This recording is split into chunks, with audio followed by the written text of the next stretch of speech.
Fanatical prospecting. I'm in this. I'm loving it. Man, it speaks to me. And I'm optimistic over the next 3 weeks or so, it speaks to you and gets you guys into the activities you all know you should be doing and setting you up for fourth quarter. The people in my world that are doing this. I mean, we got Kim in here right now. I can't wait to clear out with our coaching later today. She got after her prospecting last week and I believe put 7 contracts together in a week. Think about that just from doing the work that we're going to be diving into. So with that being said, always, man, I could talk for 30 minutes and then a week from now, none of you would be here. So it's all about you guys. It's about your conversations, your insights. What do you have from the forward or chapter 1 that got your attention? I'll be watching for Mike's turning on as well as the chat. What do you guys have? Mark, you're up. I'm going to hang out. Well, you're hanging out and yet your mic's hot. So just I will say this. I will say this, Russ. When I started reading this book, the first person I thought of was you. I was like, this one may become an annual read for us. I think Kallio wrote this book, man. And to be honest, it's a little intimidating for me because I don't have that mindset of fanatical prospecting. I don't have that mindset of always, top of mind, prospecting. So this is going to be good for me, but I'm a little bit intimidated by it initially. The interesting part for me, and I'm glad you brought that up, Mark, because many, many, many people, as the author kind of talked about, are, quote, intimidated. I love that you brought that word into this because we have this story, this history, all these things we've been told, and of course, all these things that we're seeing in the public domain now. Yet I also know at our core, we know that if we're in sales, which everybody here is, if we own a business, which many here do, we have got to fill the top of the funnel. We got to be having those conversations that create the business flow. Yeah, I agree. That's what he set up in all this, man. So thank you for that, Mark. Who else?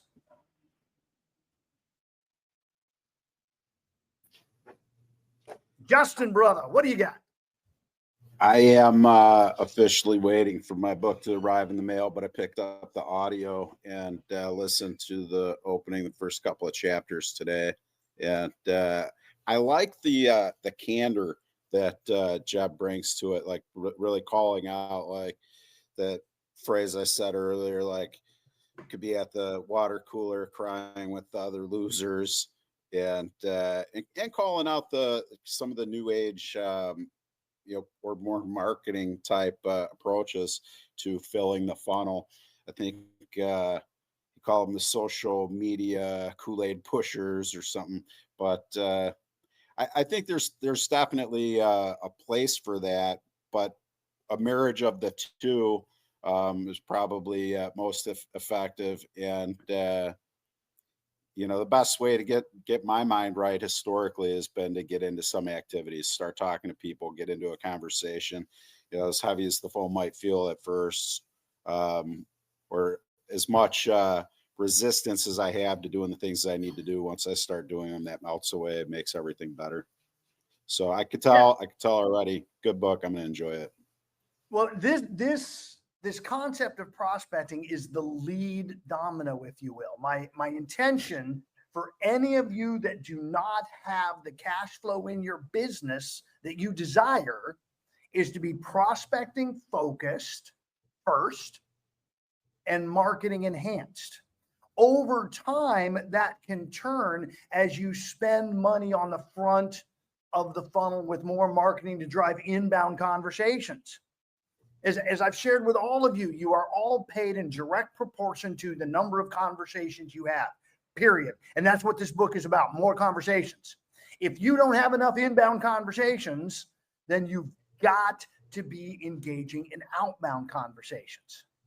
I just want you to consider for a moment, how different will your life be when you are having a minimum of 20 conversations every single day about your business?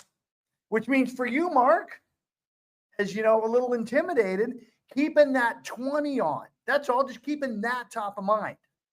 So now all of a sudden you're at the grocery store, you're in line, you're actually engaging the people in front of you and behind you in conversation to find out. You're, as was in the book, and I always love this analogy, all you're doing is going out there and turning over rocks. If you look in your MLS, X number of transactions happened in the last week. It wasn't that X number of agents made those transactions happen. They were going to happen with or without that agent. X number of transactions happened last week, and Y number of agents worked to get in front of and involved in those when a consumer was engaged. And that's what we're talking about making happen today. I saw somebody else's mic go hot and back off for a second.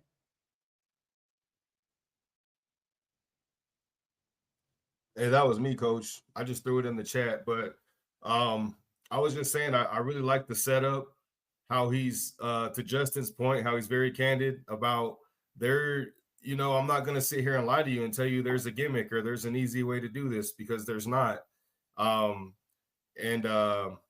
Just basically going back to the basics, that hard work still works, and that we got to be having conversations and putting ourselves out there to make it happen, because we definitely live in a time where a lot of things have been made easy for us and convenient, and we get used to that. Guilty, right? I mean, I know I'm not the only one. It's like the microwave effect. You sit in front of the microwave and just kind of tap your foot for 30 seconds until you're ready to eat. But it's not like that here. We got to put the work in if you want to get the results. So I like how he's really straight up about that, and I'm excited to see more about his strategies and what he's doing in his business to be successful specifically. And what we're going to implement. Just one of the things you brought in, Daryl, I want to make sure everybody gets, because this is so much fun. I'm going to go to page 5 and then bounce to the forward. From the author on page 5, easy is the greatest marketing hook of all time. So many companies promise again and again and again, you can lose weight, flip houses, or get rich with no pain, no sacrifice, no effort. And all they do is selling you a story. And we see that in our real estate space all the time. We've got leads. You just sign up, and these are amazing leads, and you're going to make all this money off the leads that we have. And then back to the forward. Jeb Blount points out that the lies of the loud, popular nouveau sales experts whose deadly advice leads salespeople and sales leaders astray. These, quote, experts preach to all who will listen that prospecting, proactively pursuing prospects, no longer works. What's particularly dangerous about this false teaching is that it is exactly what the struggling, reactive salesperson wants to hear. Why do the hard work to prospect and self-generate new sales opportunities when some guru lets you off the hook by telling you that it's old school and doesn't work anymore?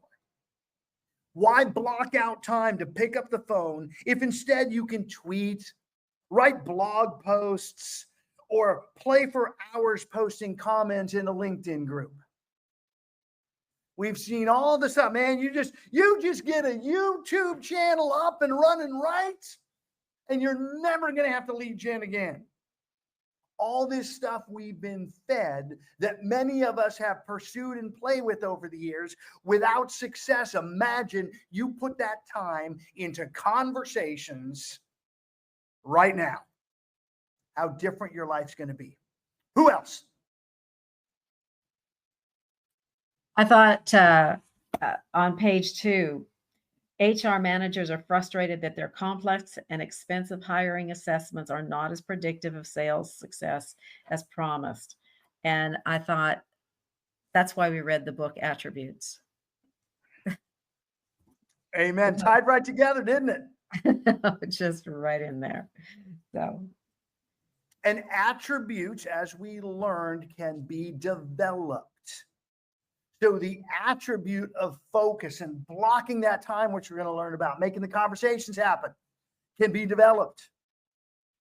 Many, many times in my coaching world, I am working with people To quote, we're talking skills. What I'm really working on is just developing the attributes, building the calendar, sticking to it, having the conversations, allowing the negative to roll off the back and not even buying into it, and just keep turning over rocks, turning over rocks. What else you guys have?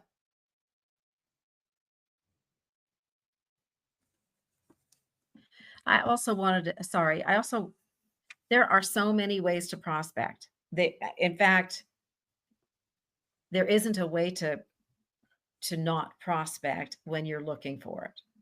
So the phone is what is talked about here, but the people you get to call are from all the rest of the conversations, all the rest of the interactions, talking to people, being friendly, solving a problem, whatever, wherever you go, whatever you're doing, doctor's office, sporting events, line and coffee, in elevators, at conferences, planes, trains, or anywhere else.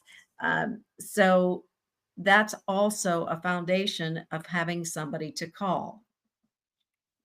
Then we put into line the DMD4s that you've given us so that you start building that pipeline of who you're going to call and on what days. So you start getting into a rhythm, and then you don't have to worry about who you're going to call.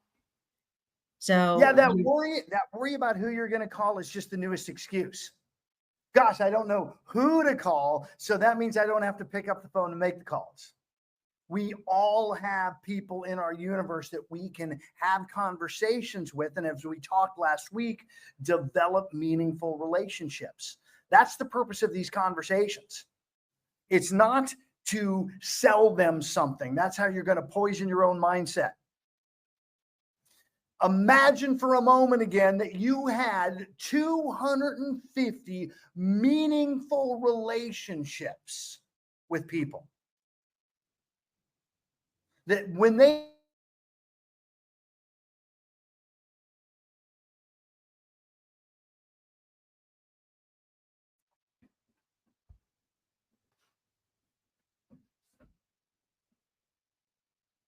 is it just Coach Russ that's frozen? He said he's having a lot of issues today. I think I'm okay in Boston. Yeah, I'm okay too in California. Okay. So let's go ahead and continue talking until he can come back. I was gonna say, can you hear me? Yeah. Yes. Yeah. I was gonna say, by reading the first few pages of that book, reminds me that I need to put my conversations on steroids. I need to put my conversations, do more conversations, do better, just put my prospecting on steroids. I'm excited to read the rest of the book. I wanted to add something to this because I think sometimes we get caught up in saying, okay, we're going to do more.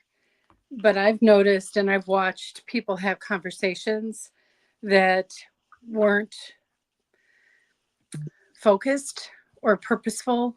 And I think that if we're going to do this, if we're having these conversations, we really should be more mindful of you can't sell someone over the phone to start with. So when you're having conversations, don't be thinking that you're selling anyone.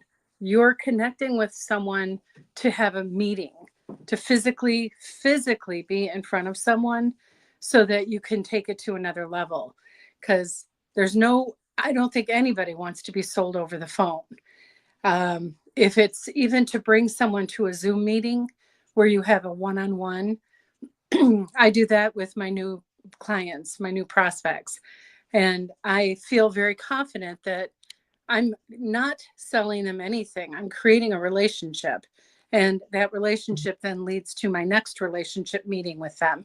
So if I was going to say anything, my hope is that you guys hear what I'm thinking, which is my initial consultation is never ending until I have the next meeting set up. No meeting goes without another next meeting. And if you keep that pattern going, then you're finding yourself into a consultative relationship with someone. And that's when they're going to work with you. That's when they're going to want to buy with you. So I'm gonna respectfully decline on that, because we are all here from one person. And that one person has crappy internet in Puerto Rico, and he has a relationship with every single one of us on this call. So whether it's a phone call or a video call, that man knows how to get in relationship with you over video, and knows how to push you in a high trained way. And I can say this: it begins with, honestly, just being explosive in your prospecting and talking to a whole bunch of people, understanding that what they do is you believe in them. And when people understand that, they'll allow you to work with them. And that doesn't matter if you're sitting next to them holding their hand, or no, and I didn't say that. I didn't say that. I actually said you can begin a relationship with a Zoom, a face-to-face. I did say that. I just want to make sure you heard that. What I'm thinking is, when people pick up the phone and they immediately go into a sales mode, you got to create the relationship so someone would want to listen to what it is you're selling. And focusing in on that positive mindset of get to the appointment, push for an appointment, even if it's a Zoom. That's an appointment. It's getting in front of someone face to face. So you're not seeing somebody as a typical salesperson that wants to sell you the next best thing. It's I'm in relationship with you. I want to get to know, how do I help you best? And as Ryan said, this belief in each other, this belief in people and their understanding of the belief is mission critical. And I believe in you guys able to run the room even when my internet won't. So thank you for making that happen. And I also believe that you guys are going to stick to this opening chapter on either the forward or this absolute case for prospecting. Lots of good stuff in there. So what else you guys have that I haven't heard or no one else has heard? Hey, I'll chime in. I think something that Celeste said was really key, because I feel like a lot of times we're having conversations without really like a direction, right? Like we're not being purposeful with those conversations. But I would actually argue that we prospect all the time without even really knowing it, but we're not doing it for ourselves. Like, hey, have you seen that latest movie in the movie theater? Or have you been to that restaurant downtown yet? Like, we're constantly telling people about things. So why not tell them about what we do in our business and, build that relationship with them? So it's like what Celeste said about being strategic about the conversations we're having, building those relationships that ultimately will lead, to us having effective conversations about making business with those people we're prospecting. Absolutely. And telling them things and having conversations that are important to them. And maybe sometimes having conversations that are tough. And I want to have one now right off of page 3, because I loved this section about how high performing salespeople don't perform. They don't make excuses. Oh, this is not a good time to call, because those people might be at lunch. They don't complain. Nobody's calling me back. They don't whine. These leads are bad. They don't live in fear. What if she says no, or what if it's a bad time? They don't procrastinate. Gosh, I don't have time right now. I'll catch up tomorrow. They prospect when times are good, because they know that a rainy day is right around the corner. They prospect when times are bad, because they know that fanatical prospecting is the key to survival. And they prospect even when they don't feel like prospecting, because they are driven to keep their pipeline full. All of you, I would love to make this post, this page 3, I'd love you to review it every day and see in the last 24 hours if those are the ways you behaved or didn't behave. Andres, I see your mic hot. Have you talked yet?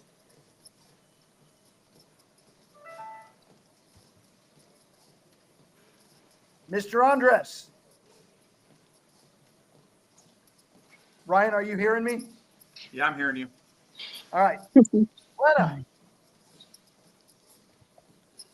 Yes. My question is probably a stupid question. What is your opening statement besides "Hello, how you doing" to a cold call a new lead that does not know me and I do not know them? Well, here's the great I've part. got an answer for that. On Wednesday, we're going to have a conversation about cold calling because it's chapter 3. In fact, we might even be doing 3 and 4 Wednesday. And in here, we're going to learn about the language. So just keep that question on top of your mind, Glenna, because it's going to come through the content. Mary, your mic's hot. What do you got? Hi, can you hear me okay? Can you hear me? Oh, great. I'm sorry. I'm having some connection problems. I am a huge proponent of cold calling. One of my cold calls I made, I netted 96 listings from a builder.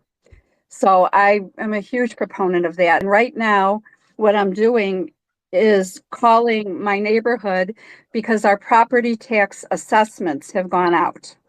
And I'm cold calling each neighbor and letting them know that this is the time, if they're interested, they should protest their assessments, or if they turn 65 this year or know of someone that they can add another exemption on, a senior exemption and even possibly a senior freeze. Do they know anyone I can help them put these exemptions on if they need it? So I find when you offer them something like that, instead of trying to sell them something, you build rapport and you start a relationship with them. Come from contribution, right, Mary? Come from Yes. contribution first. So Robert Camacho posted a great opening question that I've gotten a lot of my scripts here that he helped create. Did I catch you at a bad time?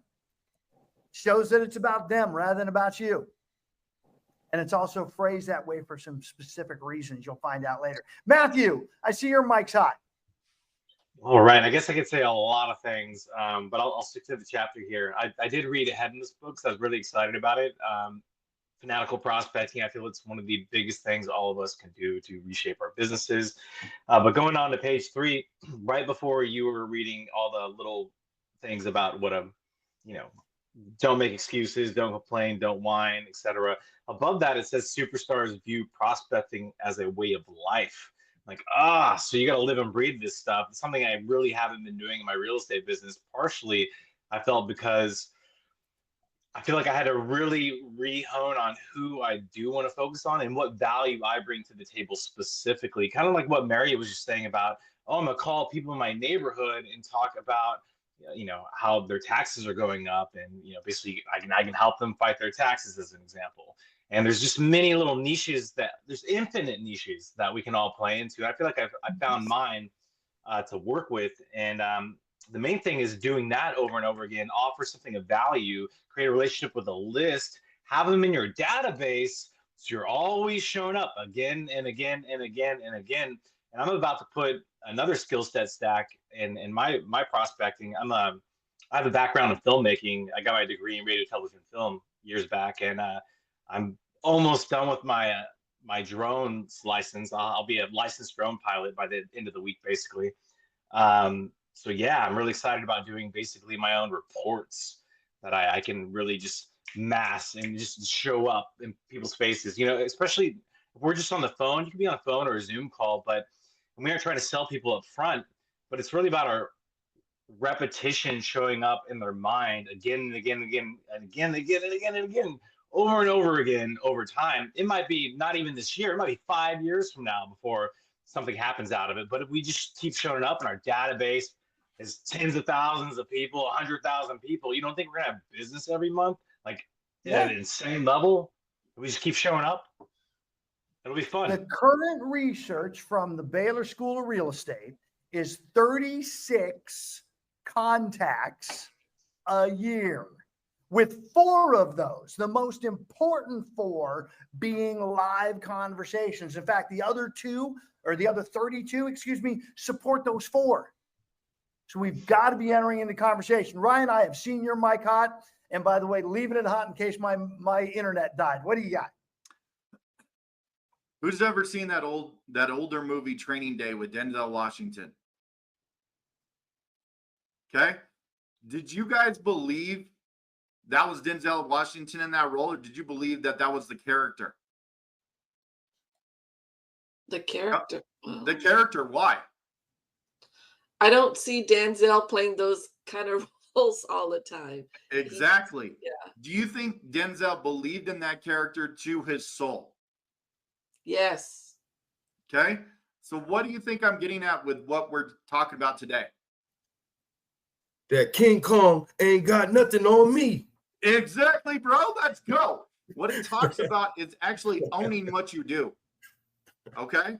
All of these excuses on page 3, those are all insecurities of agents not wanting to justify them going to the nth degree to get the job done. And that's what's going to set everybody in this room apart, is getting after it and believing until you believe like Denzel Washington did in Trading Day. So get pushing yourself to continue to improve every single day, and you will get there, and you will have a massive business. That's what I'm getting from this. And it gets me excited because I know, like, I'm competitive.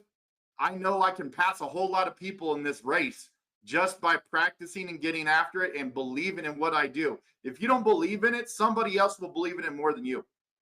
So, and I'm one of them. So if you don't believe in it, give me your leads. That's what I got, guys. Well, that's one of my favorite ones to have with people, because they'll say leads don't work, and then the moment you say, "Fine, I'll take those leads you have," it's whoa, wait a minute, no, I don't want to give those to you. This person's not going to buy. Great, give them to me. No.